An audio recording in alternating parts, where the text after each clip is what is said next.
Yo, yo, yo, yo! This is Convo Express.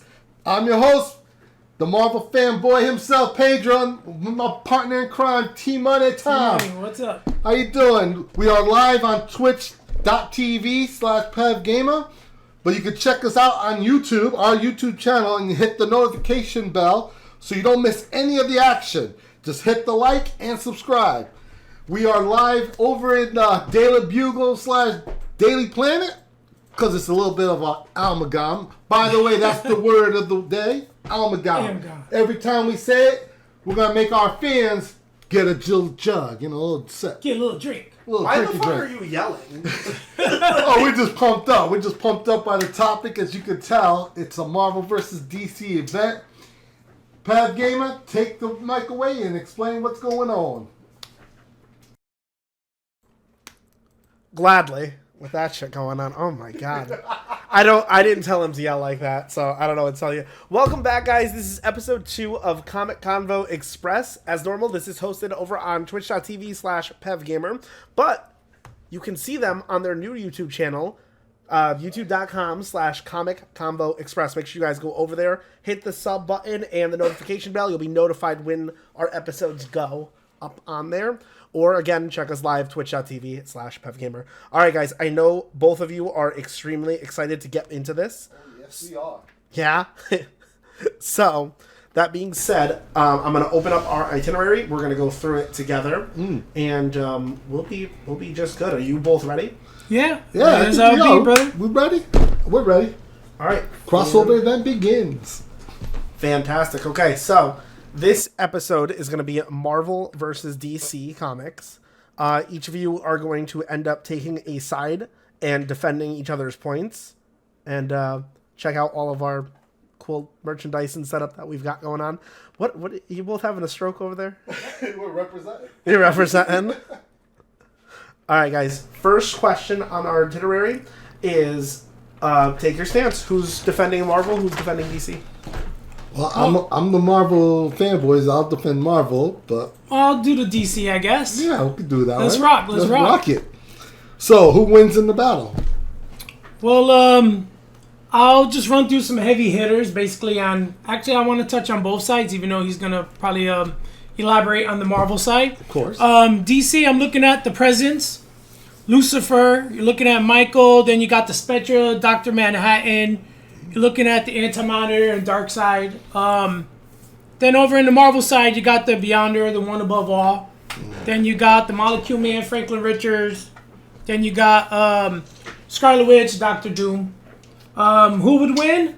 Well, nobody would actually. I can't really say who would actually win, but I would love to see the fights of the battles between the gods, the godlike entities, the basic heroes, the lower level heroes, everything from Green Arrow to Daredevil, to Punisher, Spider-Man, Batman, Captain America. P, so what do you think about the Marvel? Well, here's, we got, like you said, the Beyonder, you got Galactus, the Living Tribunal, those gods and stuff. You also got to think about the heroes, like Captain America, Yep. Thor and Iron Man from the Avengers, Spider-Man, my favorite, of course. You also about the X-Men, Black Panther in them, the Fantastic Four. And then you look at the DC side, and they also got those straight-up heroes as well. Superman, Batman, the Justice League, the Flash, Green Lantern, Hawkman. So, there's the Titans. So, you look at it, okay, if you're thinking about who's more powerful, then you start looking at the gods on both sides.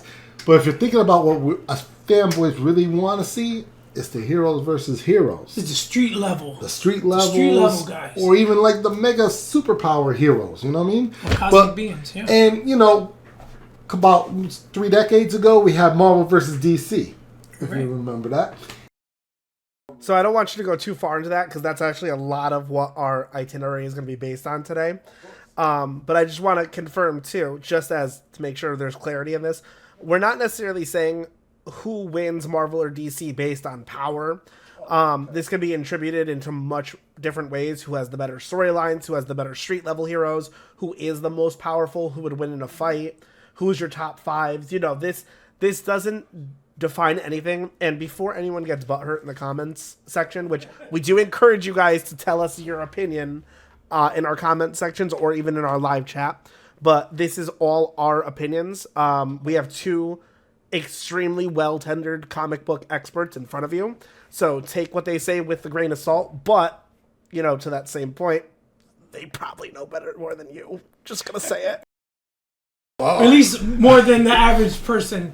Like, say, anyone who would actually walk into a comic shop, we would probably know a little bit more than they would know. Yeah, we're probably the ones that are having those conversations at the comic shop.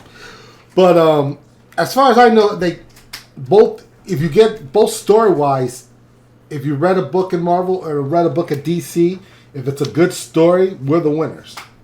As fans, we're all winners. You are the winners, yeah. And then you start comparing which stories are better, it's hard to predict who can win. But it depends if you're a fan. If you can relate, I relate more to Marvel, therefore I would think Marvel would win. However, there's been times DC comes out with a storyline that I checked it out, thought it was really good too, and it would rival, the stories that I used to read with Marvel. So, in the end, I feel like I'm the winner. And I'm sure Tom feels the same way. We're winning when we read these stories.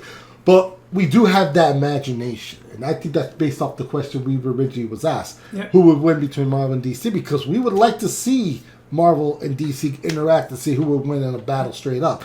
And like I brought up the original point, Marvel versus DC brought that imagination to real life. Mm-hmm.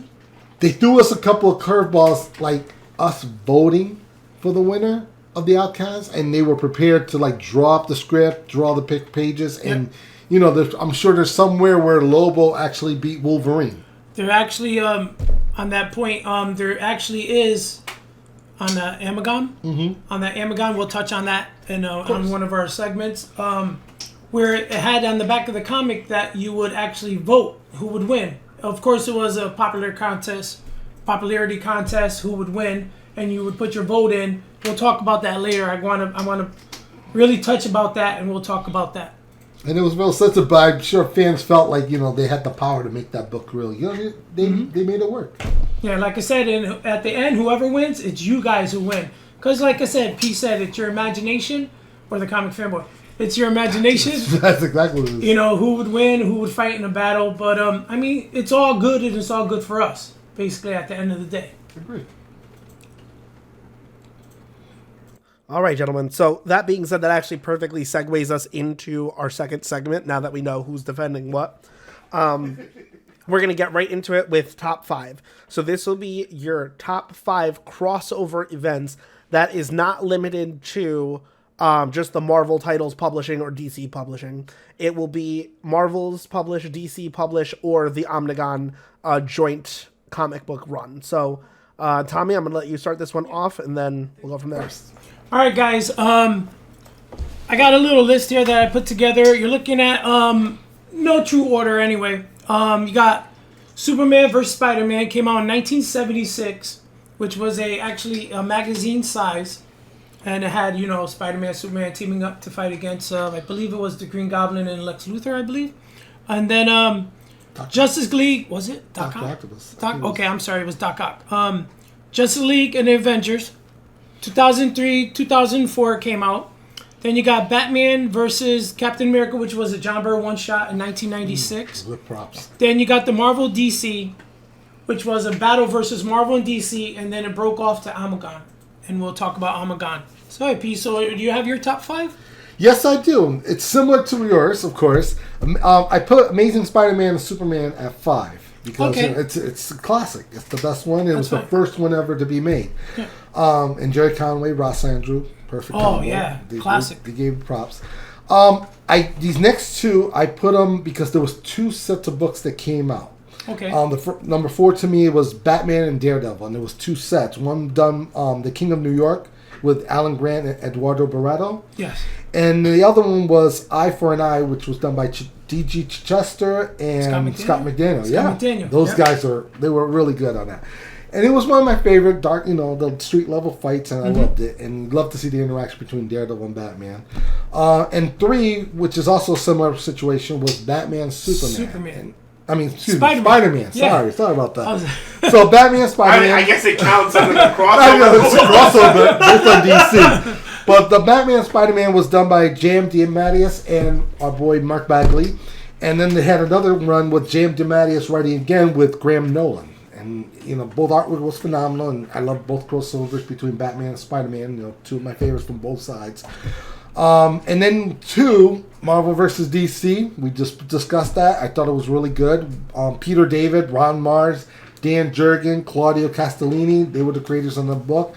4-issue limited series plus the Almagon, which we'll discuss later. Mm-hmm. And, story-wise, it worked. Despite the voting thing, it worked to me, and that's why I put it at 2. And of course, the number 1, which we're kind of disagreement on, I feel number 1, George Perez, Kurt Busiek's Avengers in JLA. That to me was when it came out, it blew up. The story was intense. The battle scene between the Avengers and JLA was just on point. Superman actually picked up the hammer of Thor. I guess he was worthy. I remember, and he was rocking Captain America's shield too. Remember? I know, little thief.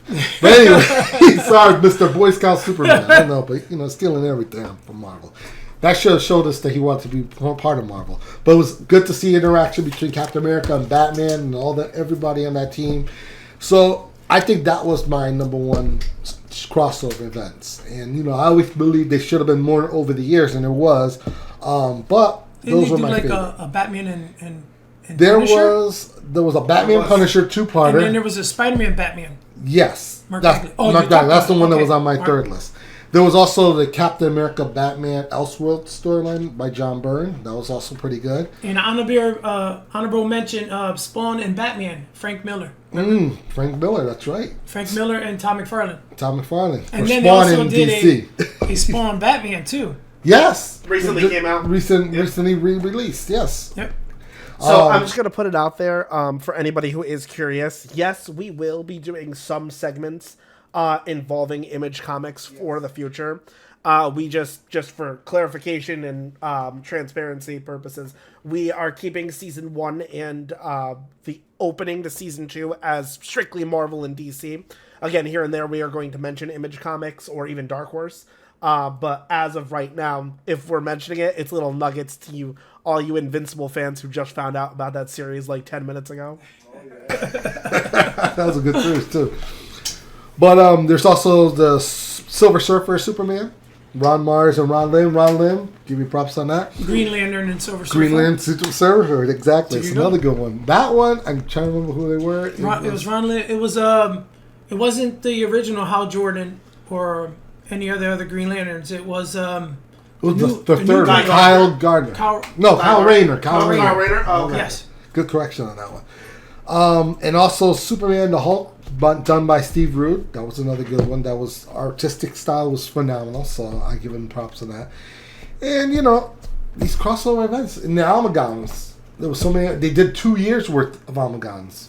Mind you, even the second one came out after Marvel DC was already done. They decided to revisit that world, and Almagon 2 was pretty good too. So. And keep in mind, I'm sorry. I just want to double check with everybody too, and correct me if I'm wrong. But isn't Marvel and DC actually relaunching, or I'm sorry, not relaunching, reprinting the Omnigon? A collection edition for both Marvel and DC.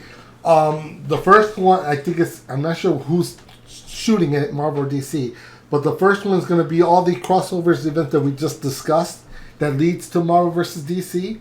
They're putting them all in one. And then the second volume features all the Almagon books that came out during that time, as well as the ending. The single one-shots, right? All in trade paperback form.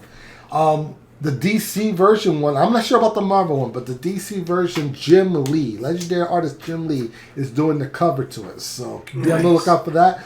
We're hoping it comes out in August, both books. So be on the lookout. One sold through Marvel, one sold through DC. Be on the lookout for them.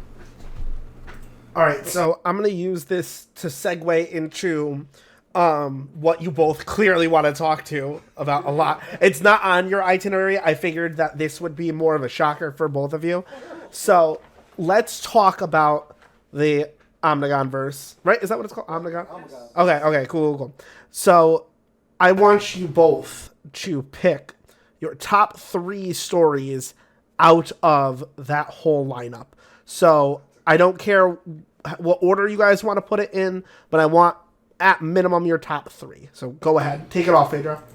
Wow. Top 3 Almagon storylines.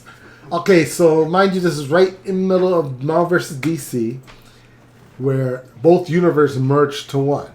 And when I say it was merged, the characters that came out of it, it could have been like a tongue-in-cheek joke to it, but some of the writers and the creators that worked on these books made them really interesting. It would have been awesome to see them together. And the art was amazing too. Dan Jurgens and I believe Klaus, I forgot the last name. Claudio Castellini? Yes. Yes. Yep. When they amazing led art. right into it, and then every book had their own separate writers and artists and everything.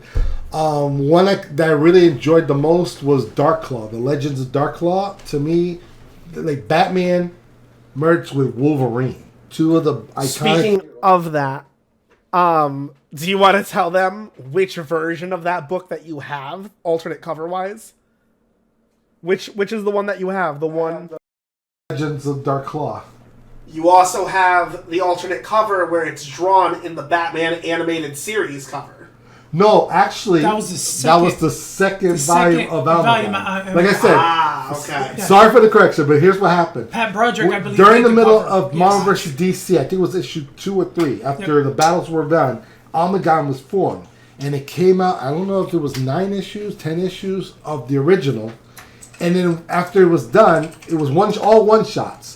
Went back to finish issue 4 of Marvel vs. DC, and everything went back to normal. Marvel went one way, DC went the other. Yep. A year later, it was so popular they wanted to come back. Like an anniversary. And they decided, just for the shits and giggles, Marvel and DC worked together and did another round. All nine separate titles of Marvel DC's Almagan universe.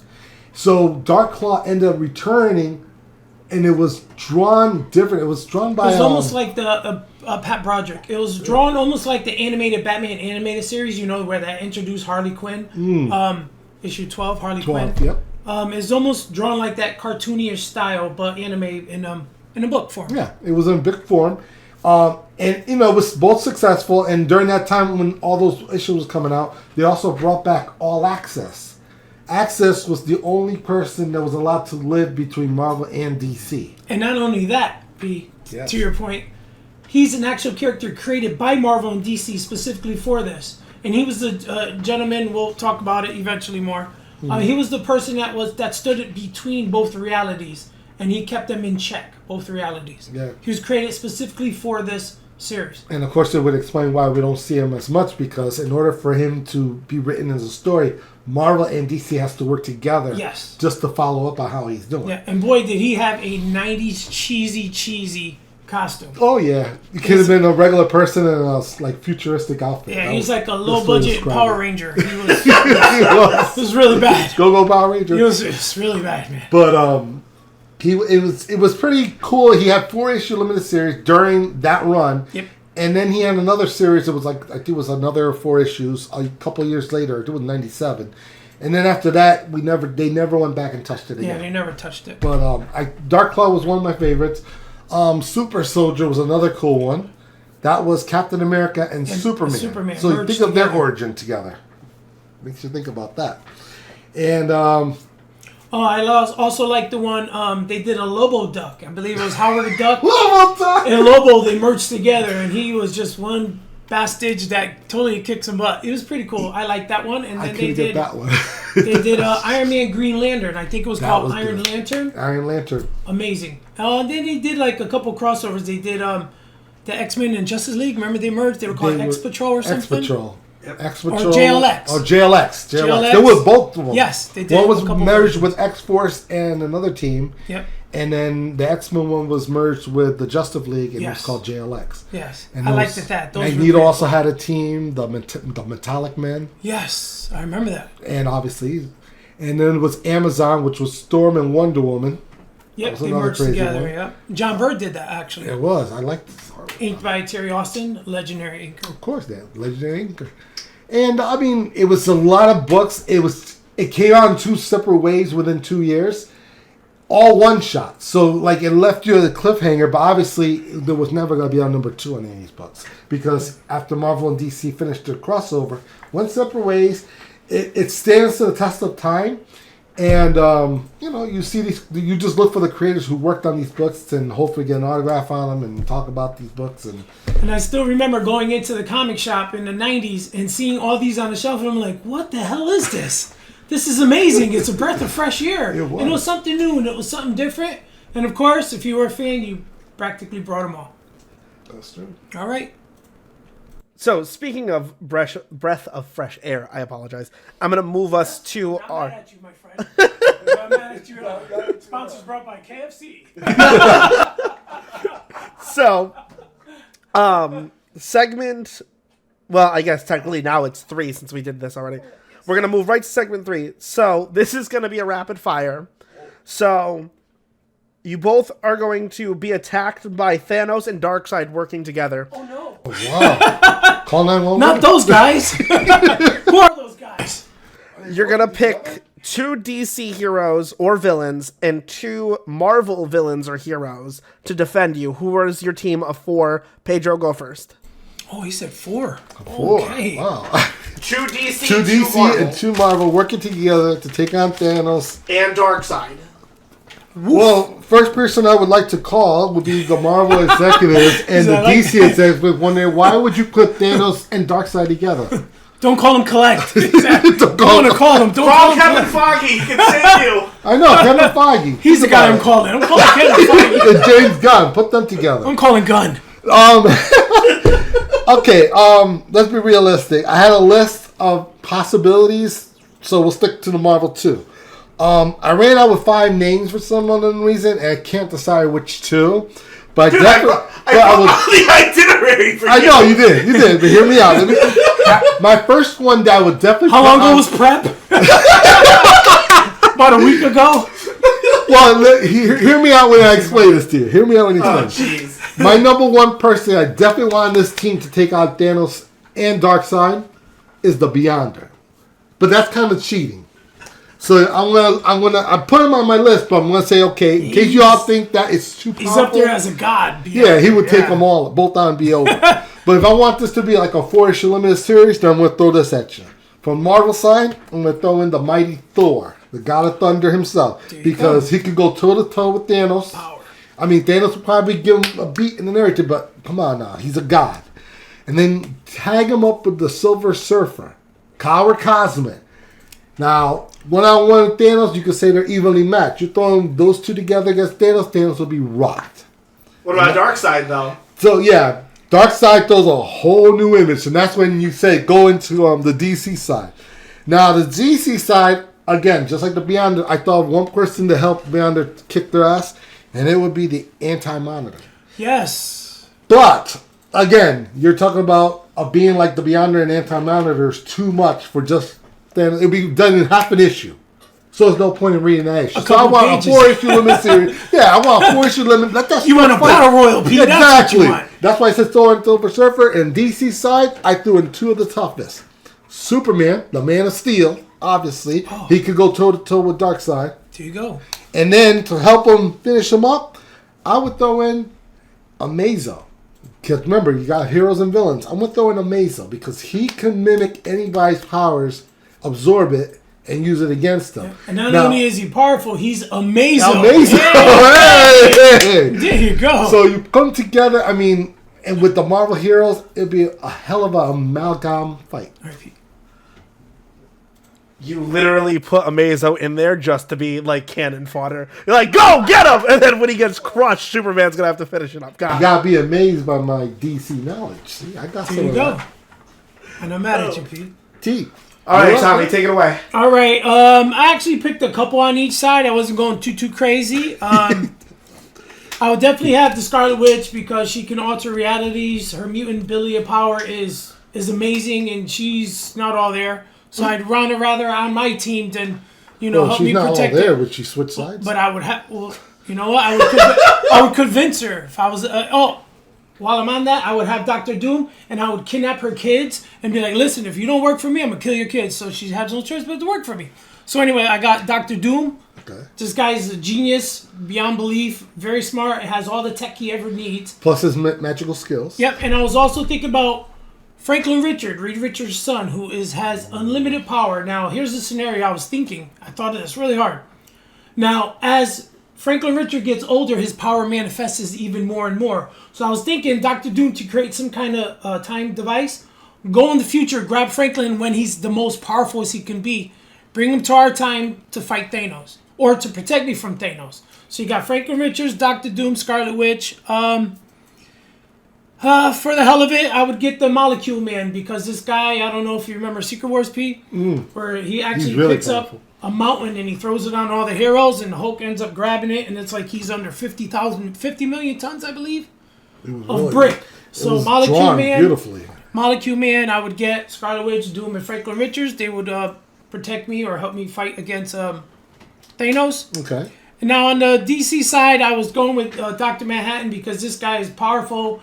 And if you remember the movie, from the Watchmen, he's walking around. And plus, he doesn't even need to wear drawers. He's walking around with this big blue thing he's swinging around. You know, he'll distract Darkseid. He's free as a bird. You know, I'm not mad at him. You know, he's flashing while he's defending me. Swing low, sweet cherry.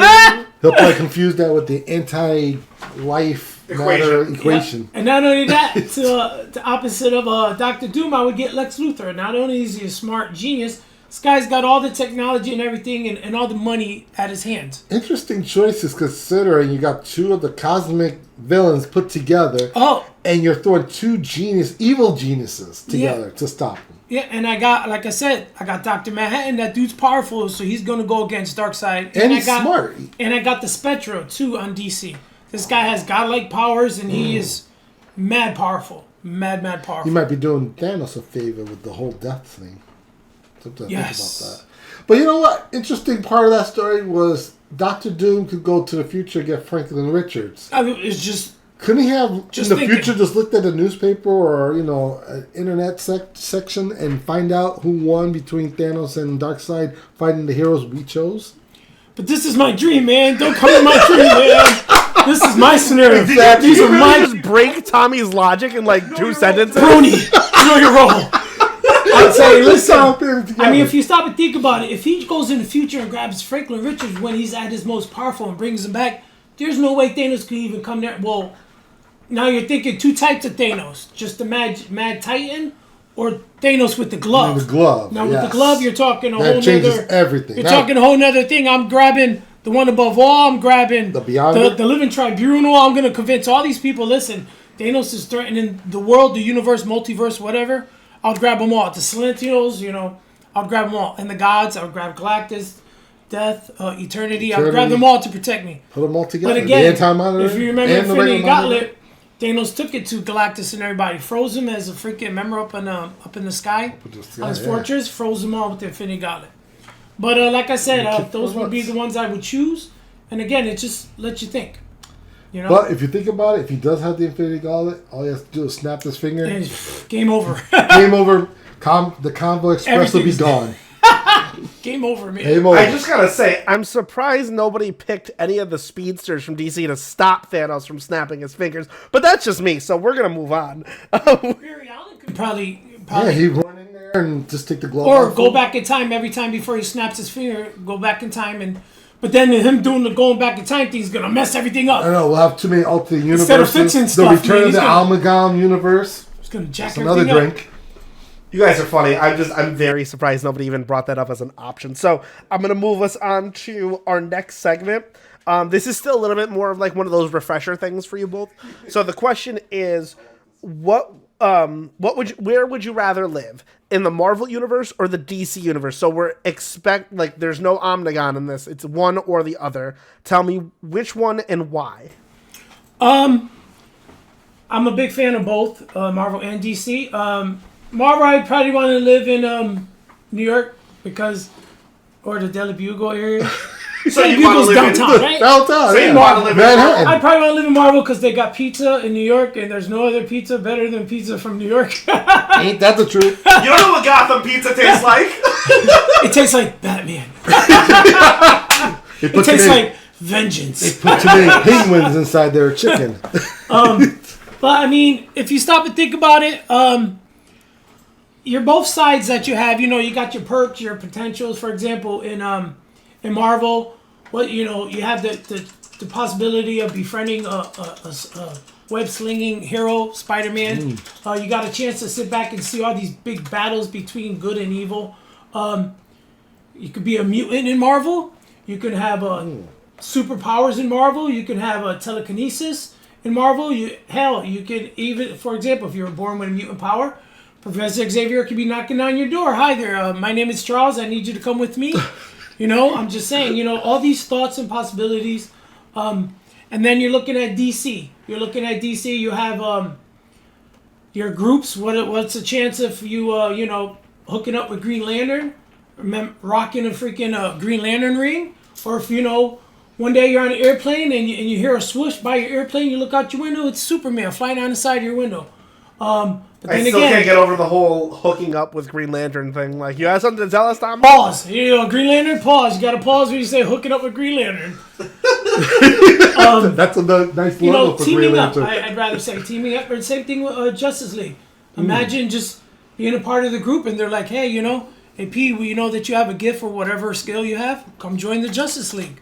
It has its perks, but then again, you also got to remember, there's tons of villains out there. There's tons of bad guys you're gonna eventually walk into. You're up on, for example, New York on the George Washington Bridge. A freaking Green Goblin comes by, throws a couple pumpkin bombs. He's trying to take out Spider-Man. There's a lot of goods and bads, but I mean, at the end of the day, it's basically where you feel comfortable and where you want to live.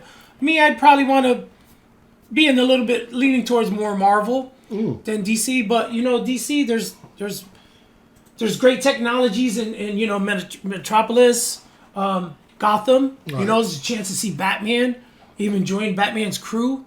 Get taught by freaking Bruce Wayne. I mean, it just opens up a whole world. But I like Marvel, and I'd probably lean towards Marvel if I were to live somewhere. How about you, P? Well, I would live wherever it's cheaper. Simple as that. It's simple as that. Everybody's trying to look at the rent. It's a very good question. I'm trying to look at it through a civilian's eyes in both worlds.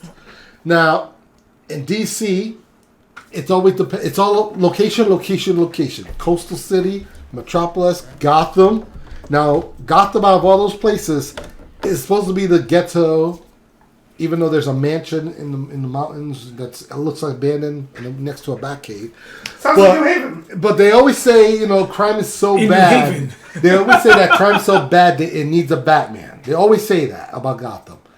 And as a person a person living in Gotham's eyes, I'd be afraid to walk down the street going shopping, getting mugged before Batman comes and beat the crap out of somebody. So there's fear just living there. Not only do you got Batman, you have the Batman family. You're talking true. I mean, Nightwing. You're talking Batman. Yeah, but if you get mugged when they're not around, you're talking screwed. to Huntress. Well, you gotta be good friends with Commissioner Gordon. Throw up the bat signal. Throw it up. I'm getting mugged. Throw it up. Yeah. But then you think about Metropolis and Coastal City, and their heroes are there, and it's fine. But then you look at Marvel, and of course, the worst city they'll say is dangerous would be Manhattan, New York. Just like in reality. And I ain't going to say it's bad in New York over there.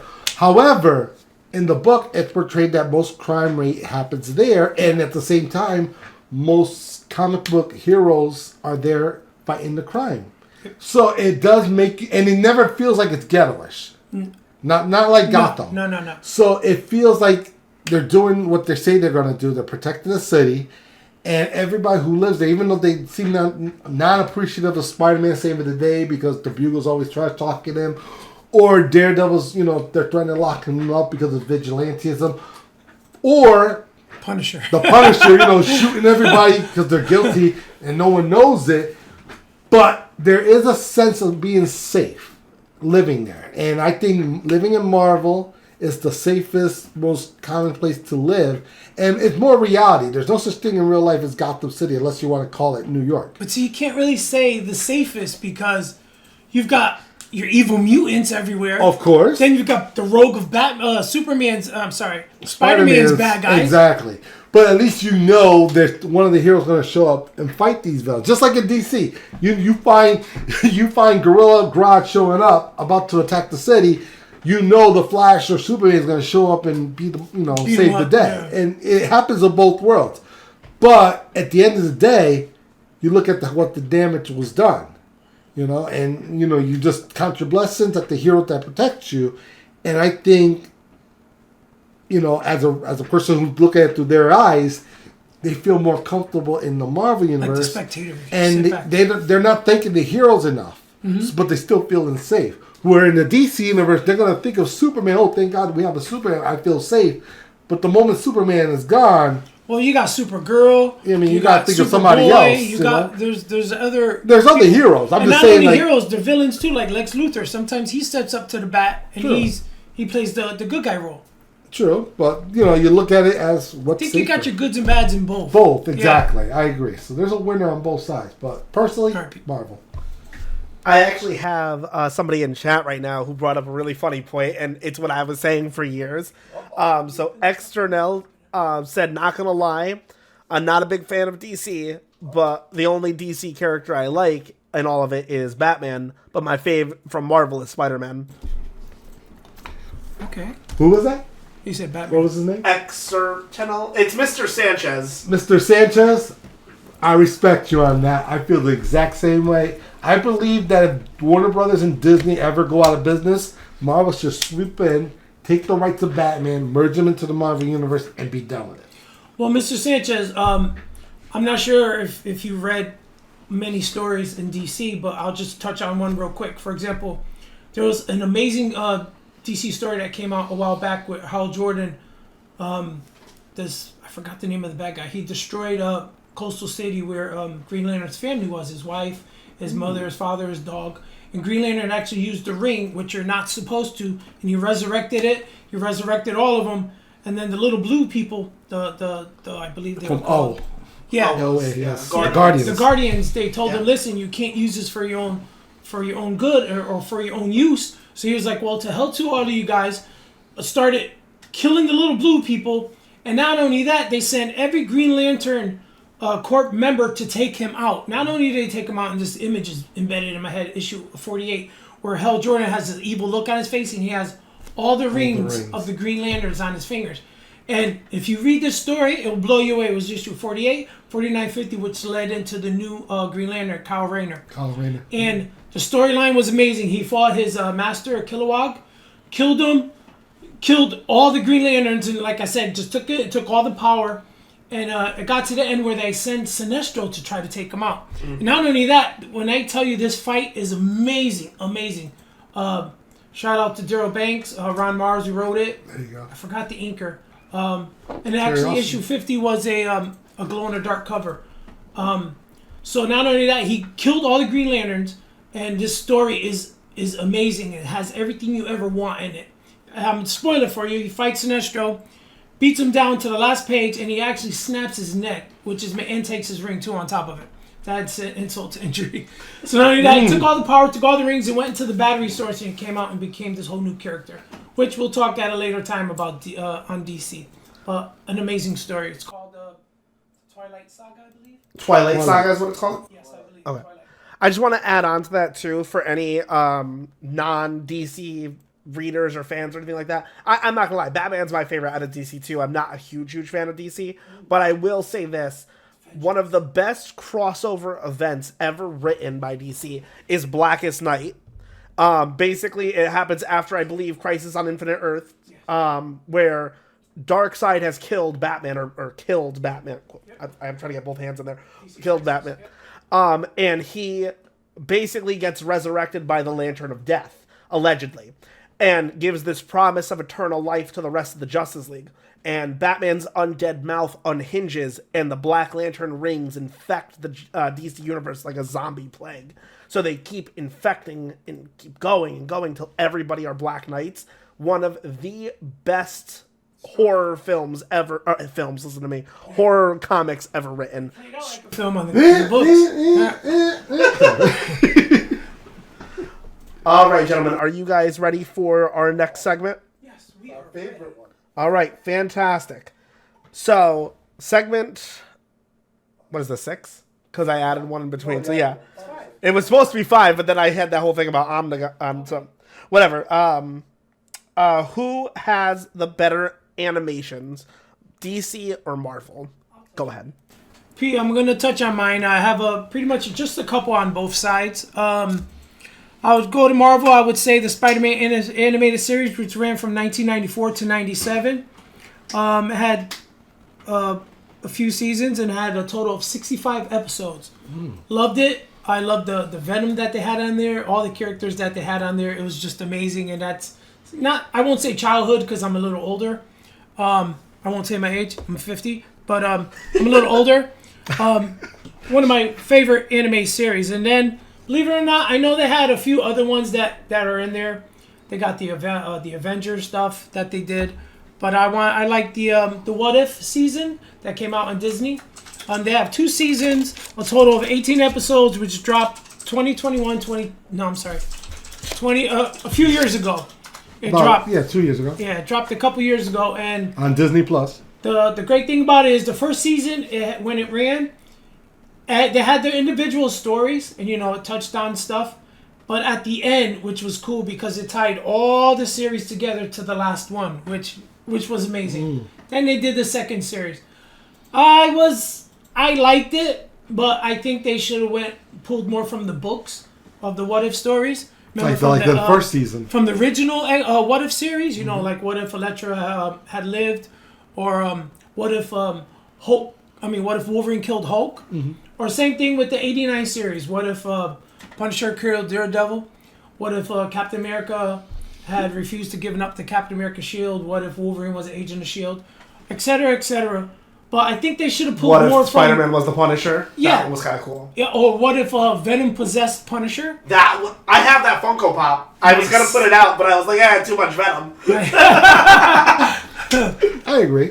And I just felt that... And then, Disney, Marvel's going to do whatever they do, and I appreciate everything they do, because I'm a fan. I'll watch it regardless, whether it be movies, series.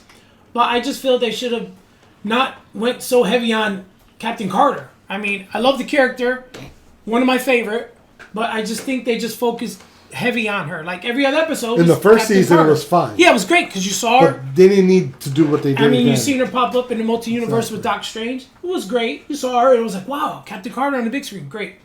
But I just said, too heavy on the Captain second Carter. season. Yeah. On the DC side, you're looking at the Batman animated series, which was a classic. Came out in 1993 to 95, and it had 85 episodes. Classic. I'm sure you remember watching it. I love it. It was great. Fantastic. Then the Superman animated series, which ran from 1996 to 2000. Those are my 2 top, basically on both sides of anime. And who would win out? Yeah. So, who would Tommy, win? take a stance then. Who does it better, Marvel or DC? And that alone. I'd have to go with the Marvel because I'm a fan of both, so I enjoy both. I lean a little bit more towards Marvel. Okay. How about you, P? Well, I thought about that question, and I broke it down to 2 sections. But I'll go with the original question, which is television series. So my list for Marvel was, and I'm just gonna go with the top 5 that I love. I know there was more that would represent Marvel, but the ones that really influenced me was 5 was Spider-Man and Its Amazing Friends. I hate to bring that up. I grew up on it. It was during the age where you had to either watch Super Friends or Spider-Man's Amazing Friends. You had the best of both worlds, but Spider-Man's Amazing Friends was my Marvel show at that time. And you got to see the Marvel Universe touch up in that series. Fantastic Four, the Hanna-Barbera, the original 1967-68 show. That was the first show, and yes, it shows my age, but it was the first show the Fantastic Four was on the screen, even if it was a television screen, and they did it the exact way as the comic. So I gave out good props on that show. And for the art was really pretty good at the time. For its time, I think it was ahead of its time. Yep.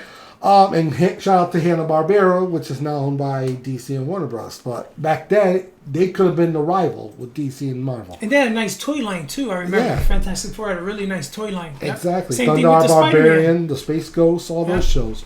3, I agree with Tom on this one. Spider-Man's amazing. No, Spider-Man, the 90s show, John Semper. I love that show in the 90s. It's the show that they need to bring back.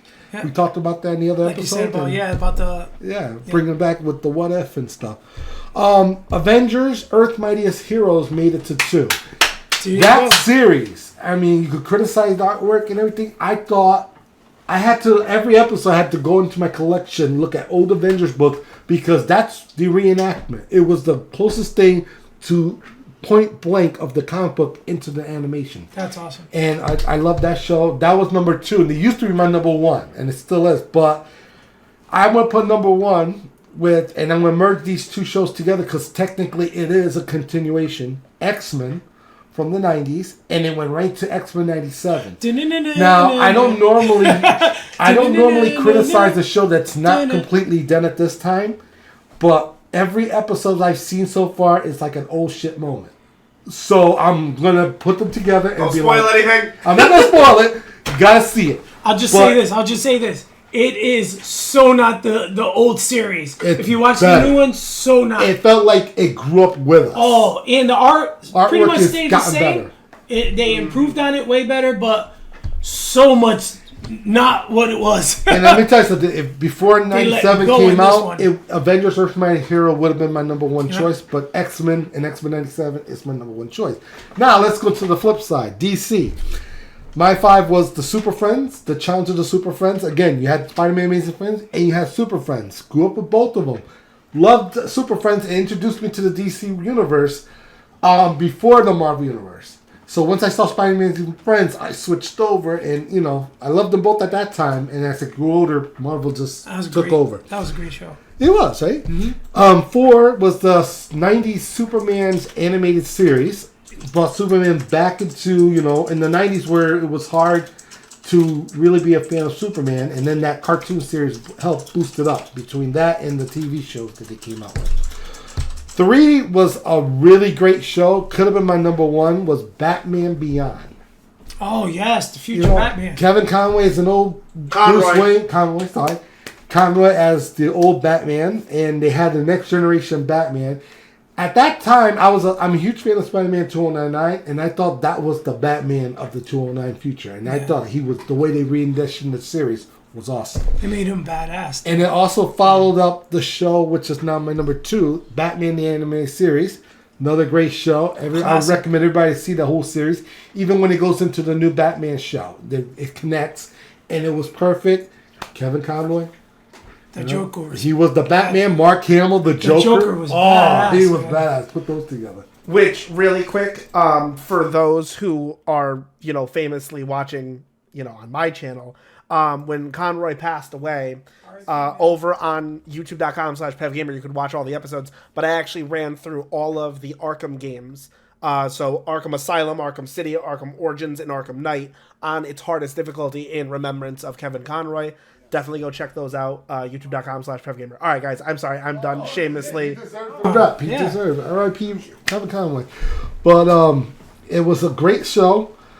And it led us to my number 1 show, because it also tied in with the Superman animated series. P, what's your number 1? Justice League / Justice League Unlimited. Oh, yes. Justice League was a good show because it led into it, introduced the DC universe through that way. And then when you saw Justice League Unlimited, it blew up. And it also made it even better. And it blew up the whole DC universe into one show. So I enjoyed it. I watched it like 5 times, the whole series. And it was really, I love it. I understand better on the DC universe. It didn't completely bring me back as a fanboy, but it was awesome to know that DC still could kick, butt as well. So now the question remains, which is better? If I go by the number 1s, X-Men 97, Justice League Unlimited, I would still say the fans. But if you put those shows together, I would say at the moment, I was going to say because of Justice League Unlimited, it would be DC. But X-Men 97 pushed it over DC. So I'm going to have to say Marvel wins that battle. There you go. Now, before we get to the next segment, it broke down this question about animated movies. And I'm just going to go quick, my top list, but number 1 I will spend time with. DC wins. Oh, Marvel, my top 5, my top 5 list is going to be interesting. And hear me out. Number 5 was Transformers the movie. I know Transformers isn't with Marvel no more, but at that time, it was made through Marvel. 1986. Yeah, Transformers the movie. It was the best Transformers movie, and it was in theaters, and I enjoyed it. Orson Welles was Unicron. Leonard Nimoy, Judd Nelson. They were awesome in that movie. And Number, that was the first time I actually, as a little kid, I cried in the movies. yes, that was. I'm that sure broke our everybody hearts. saw it by now, but was- Optimus passed it away. really and messed us up. it touched me, man. It hit a chord, man. But Marvel had the rights at the time, and they were helping with making the animated series that they helped make this movie. They did the books, too. Marvel did the books. Before it went over to IDW. IDW, yeah. IDW. So let me go on. Number 4 was Ultimate Avengers, because it was based off the Ultimates. I enjoyed that series, and then when they made it into a cartoon, I thought it was pretty good. It was They a had 2 good movies, try. right, Pete? 2. They had the second one. I'm not even going to talk about, but the first one They didn't was- make the second one. No, let's just erase that. That was a for bonus now. on the DVD. Number 3, That was a free giveaway. wow, that was a good one. I That was like good. that. There you go. Number 3 is Into the Spider-Verse. I enjoyed that movie. Everybody's seen it. Everybody loves it. Miles Morales, the new Spider-Man. Art was amazing. It was awesome. It was It was sick. a very good movie. Number 2 was my number 1, but I pushed it down this morning. Hulk versus. Enough said. And we're talking about, there was two battles. There was one Hulk versus Wolverine, Hulk versus Thor. The Thor one was pretty good to see them interact. And this was right around the time the Avengers movie was coming out. Yes. But Hulk So versus 2008. Wolverine alone blew my mind. It had Deadpool, Sabretooth, Lady Deathstrike. Was that the one with Bills, or was that with Thor? It was Beta Ray Bill was in the Thor versus Thor one. Okay. But the Wolverine versus Wolverine one blew my mind. The battle, it was epic to me. But it wasn't the number one movie. The number one movie from Marvel was Spider-Man Across the Spider-Verse. I know it's new. It's hard for me to put Hulk versus over that. But I thought Hulk Across the Spider-Verse had Spider-Man 209, which is my favorite Spider-Man, and it was awesome to see with my He was badass. big time. So I just want to put a quick correction to that. So fun fact, Hulk versus Thor actually did not feature Beta Ray Bill. We didn't see Beta Ray Bill in an animated movie adaptation until Planet's Hulk. That's what I was thinking. Yes, I missed yes. that one. That's why I asked you if was he in that. I remember seeing him animated, and the Hulk was in it, so that's probably why I was thrown off on it. Whoa, oops. That was nice to see though. Beta Ray Bill fight Hulk. I mean, the closest thing That you was a saw. great And funny thing is, playing Hulk would have been my honorary mention. And he but should have been in that damn Hulk movie. I mean, Thor movie. True. Ragnarok, yeah. Agreed. Yeah, he should have Instead been of in that there pit- because that they had big him on that big satchel, totem pole yeah. and it had his head. But Spider-Man Across the Spider-Verse was my number one Marvel movie, animated, and it was in theaters. DC, however, there hasn't been too many hits in the theaters, but going direct to DVD and going on to HBO Max and everything blew up, and they do have the talent there. Amazing. 5, I put in Justice League Flashpoint Paradox because Oh, man. the recent Justice League Crisis on Infinity Earth could have been loosely based on it, but we got to see Bruce Wayne's father, and that made it Thomas on the list.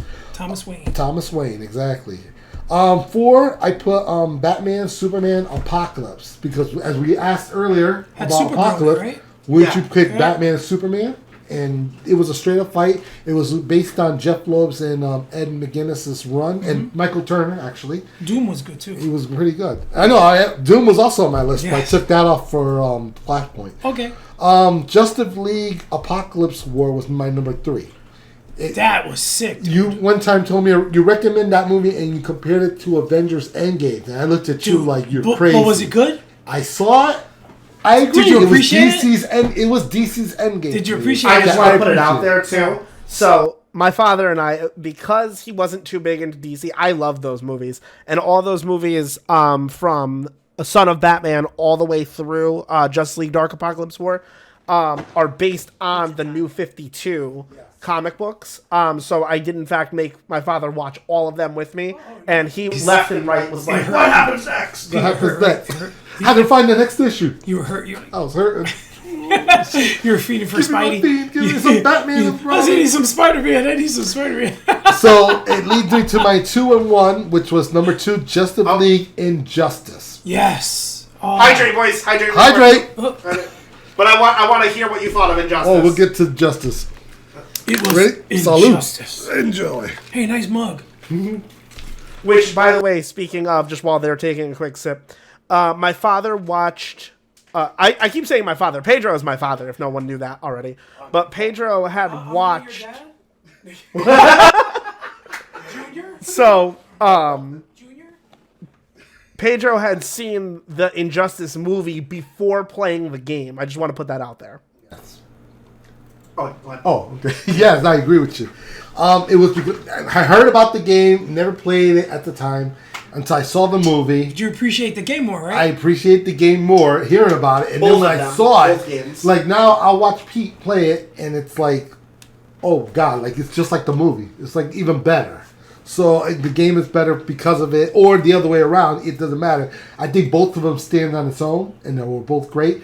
But we're talking about the cartoon series movie, and I thought it was phenomenal. It was very sad at the same time, action-packed, great, but it did not beat the number one movie because in my heart, this was the one that started it all in my eyes through the theaters. Was it the Powerpuffs? Oh, Batman sorry. Beyond.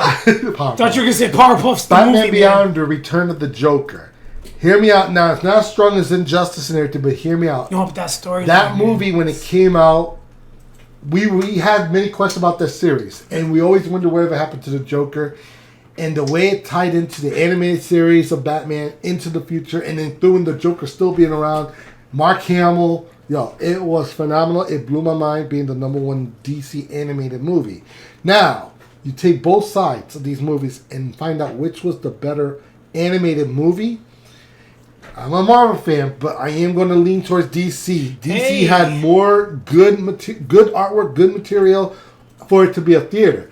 Now, the only problem I have with this, even though I'm saying DC won this, is why Warner Brothers would not release them into theaters.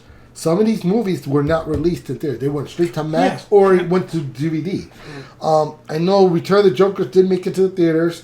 Sub-Zero made it to Batman Sub-Zero and the Phantom of the Mask. I was going to say that. I was going to mention Those that one. three. That was amazing. But That none of was the really Justice good. League movies ever made it. The Only new the live 52 action. specifically. Yeah. Specifically, never made it. I guess they felt that they weren't the caliber of being in an actual movie, like to take up the movie I space. think Warner Brothers you know? dropped the ball. Not DC's animation. You guys are No. doing phenomenal. Oh, but they're I killing think it. Warner Brothers dropped the killing ball. it. Just like they do with the live Can I just drop a very unpopular opinion on something?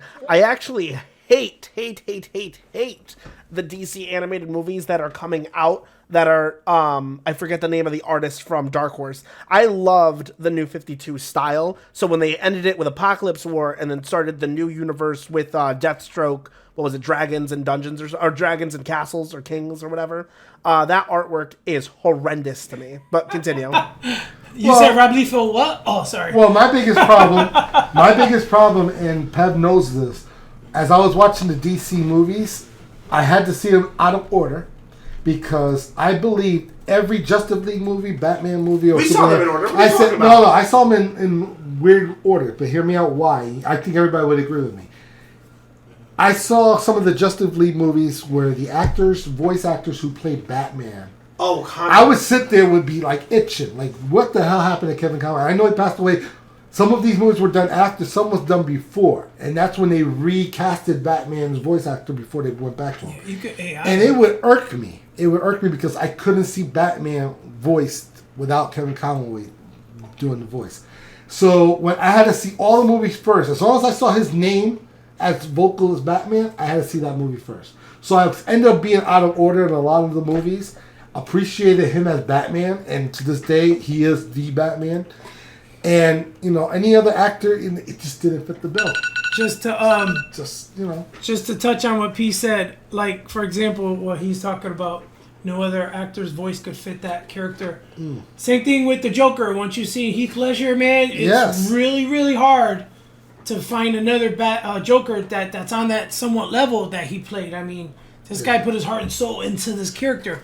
So for me, going forward, any other Joker, I always go back to him as Mark the standard, Hamill. pretty much. He's the high standard. You know what I mean? Whatchamacallit, back in the day, Batman 89 when it dropped with Michael Keaton. We all said the same thing. And that Joker, Jack Nicholson. Jack Nicholson, he was amazing. He owned that. He role. owned it. Just then before Ledger Heath came Ledger along. It's just hard to see another Joker. Exactly. What's his name? Phoenix? Joaquin Phoenix? Yeah, he did a really he's good doing job. okay, yeah, but, he's doing good, but to me, he's loosely based off of what Heath Ledger did. Yeah, and I'm not looking I saw the trailer to the new Joker movie. I'm really not looking forward to see that. Musical with Lady Gaga. Come on, man. Give me a break. I'll probably watch it. I'm going to watch it if if it's as crappy as Madam Web, I'm a DC we're gonna have fan. a problem. I have to watch it. Like any movie that comes out. Sony, I have to watch them. But like I said, it's gonna be tough. But Did someone say Madam Web? Did someone say Madam Web? hold on. Madam Web. Yeah. So Crap. Go I ahead, like it. Like But you were like I saying. said, the winners from the animated movies, I would say DC. Animated cartoon series, I would say Marvel. Okay. I'm torn right there. Not mad at you at all, man. Good choice. All right, guys. So we are running up on our last 10 minutes of the show. So I want to use that time to close out with the final segment. So this will be real quick. It's our what's next segment. Sorry, I kind of stumbled over my words there. What do you guys want to see next? And who do you want to see crossover next from both Marvel and DC? Anyone you want, go ahead, take the screen. Well, I'm kind of looking forward to see what James Gunn does in the DC universe, as to say movie-wise. But comics, I would like to see a little bit of mashupping happening. For example, I'd like to see Fantastic Four team up with the Justice League, whether they fight Marvel villains and DC villains, combined, and they go at it. And then I'd also like to see, I was talking to Pedro earlier, sorry, the fanboy.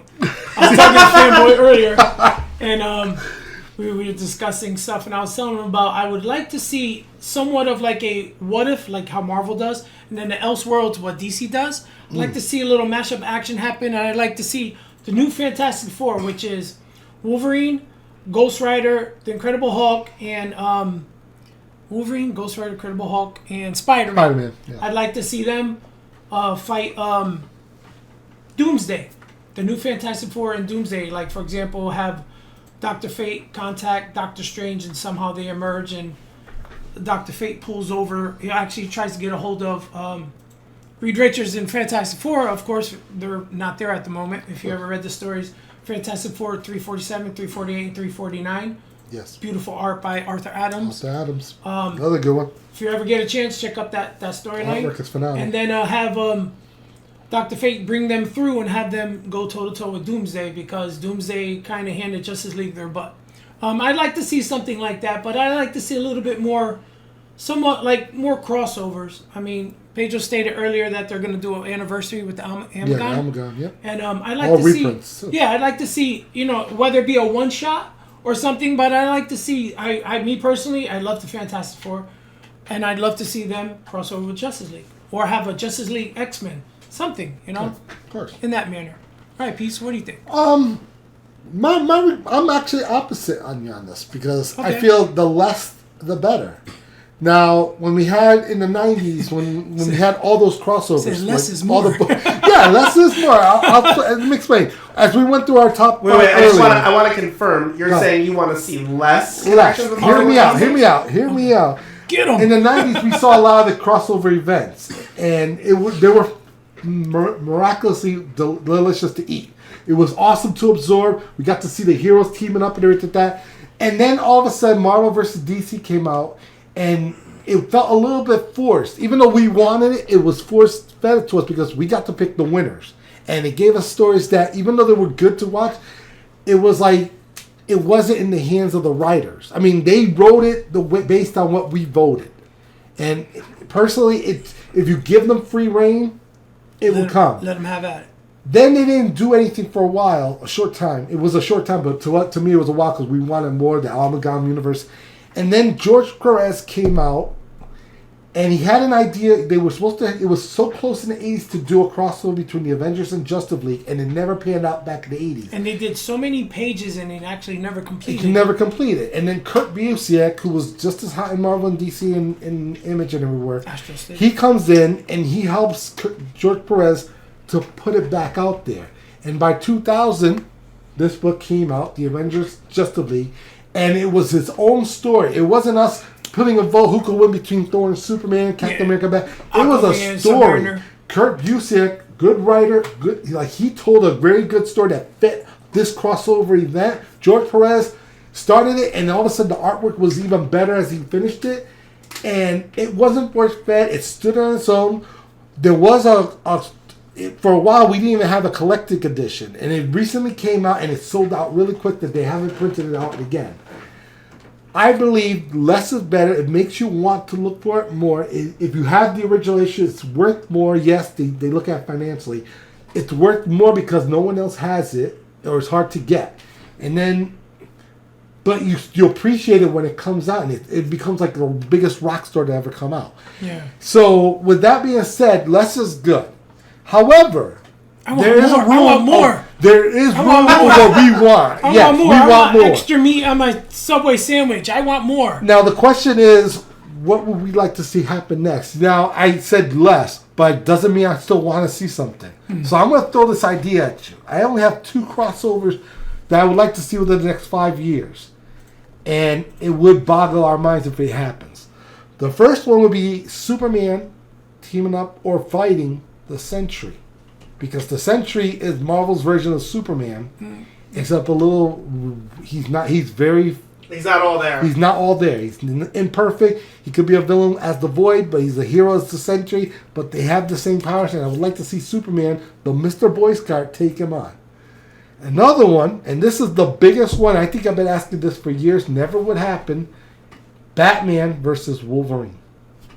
You get a good writer, a good artist that love to draw both and write both, you will have an amazing story, and I think that would stay on its own. But then if you see Batman versus Wolverine, if you give Batman preparation time, have to study Wolverine from top to bottom, I kind of think Batman might take that.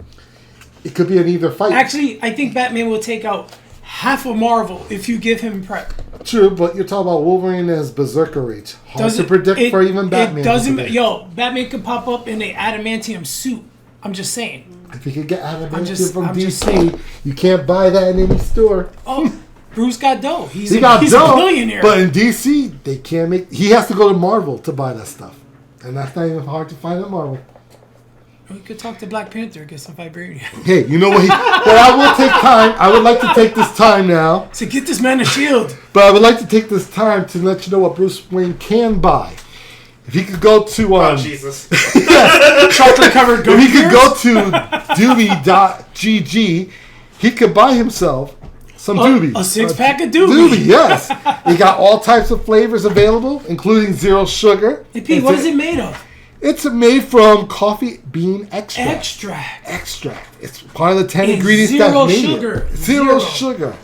And if he goes to doobie.gg and he used the promo code PEVGAMER, all caps by the way, he could save 10% off the entire order. And that's a steal. It's a steal, right? What a bargain. Especially at the DC universe. They need all the energy they can get. I'll buy that for $1.